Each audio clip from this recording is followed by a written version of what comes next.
She's a lecturer of social work at the university.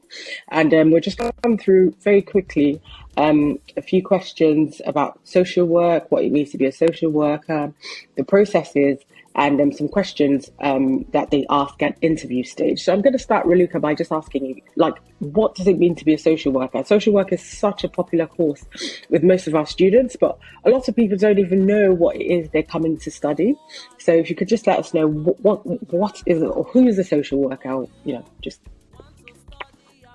Yeah, thank you for inviting me. I'm more than happy to talk about our courses at University of Worcester. So in terms of social work, I presume somebody applying for this will already have a little bit of experience in working. Usually what we see our international students have experience of working in charity. So they came across the idea of supporting and helping people who need this at some point. Obviously, professional social work goes beyond charity and support we see in voluntary organizations and state structures. So we talk about provoking change, trying to improve people's lives when living in the environment, their connections, their relationships, so just to enable them to reach their maximum potential. So I would say in terms of the philosophy behind this profession, it's a profound humanistic one. And I guess from my experience of working with students for many years now, all of them have this personal ethos to support and to guide people to reach their potential. So I would say it's something that has to do with people that are very caring and someone who's got humanitarian abilities. And it's a passion. It's a passion, it's a lifestyle, how I like to say it, because obviously you can't be a social worker until 5 o'clock and then be somebody different. It's about having a very specific personality profile, being very empathetic, being very caring, reliable, and just wanting to provoke the change, really, because supporting a change is a very challenging thing, so it's not always an easy job, but it's a very rewarding one. Brilliant. So what kind of places can a student who studies social work, what's the career progression? Where would they work? Who would they work for? So in the UK system, I would say we see a lot of strands, professional strands somebody can pursue, and the UK system is one, in my experience, and I have some international experience as well. The UK system is one of the most developed systems. So there are a variety of job opportunities, starting from working with children and families, homeless people, older adults, mental health, working in a prison, working with women and men victims of domestic violence. So there is a variety of areas where a social worker can find a place. And in terms of career progression, the context, and I'm always trying to encourage students when they feel it's difficult, because it is a very intense course. The master's course is a 2-year course.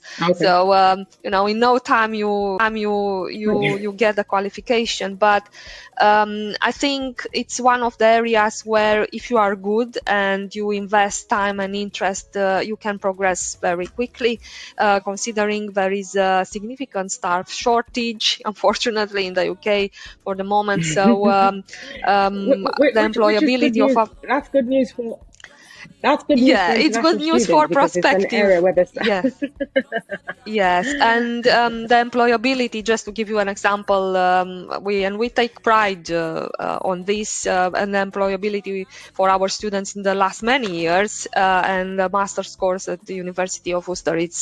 I think it's 13, 14 year old now, it was 100%. Actually, our students have been offered Wow. jobs before they graduated, during their second Wow. placement, and they have been advised, please apply, we would like to have you, and they have been then encouraged to be part of the teams. Brilliant, brilliant. That's very, very good news. Moving on really quickly, what sort of things do you need to see like on the personal statement of students, like generally, like, because I know the personal statement is really, really important for this course as well as others, but what kind of things are So you hoping to obviously, spot?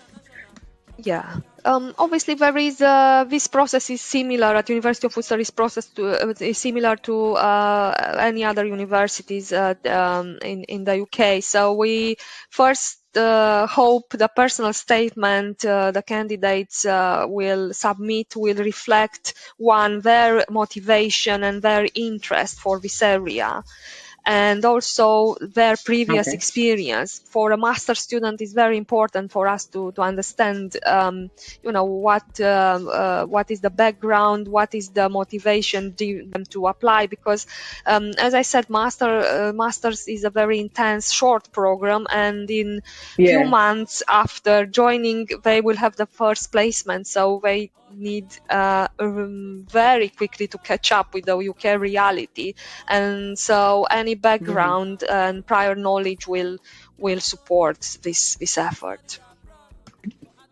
Okay, so students, what kind of educational background does a student need to actually study social work? So, can somebody from, say, banking and finance study social work, or somebody who maybe did English, or maybe political Mhm. science, or what kind of students would you expect to actually apply? So obviously we are looking to related fields. So we talk about social care, we talk about welfare, we talk about law, education. So any of these Okay. areas enabling prospective students to have some communication skills, some prior knowledge.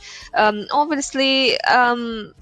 I would say it's very difficult for somebody with a background in a technical, professional agriculture or things like that to catch up. Yeah.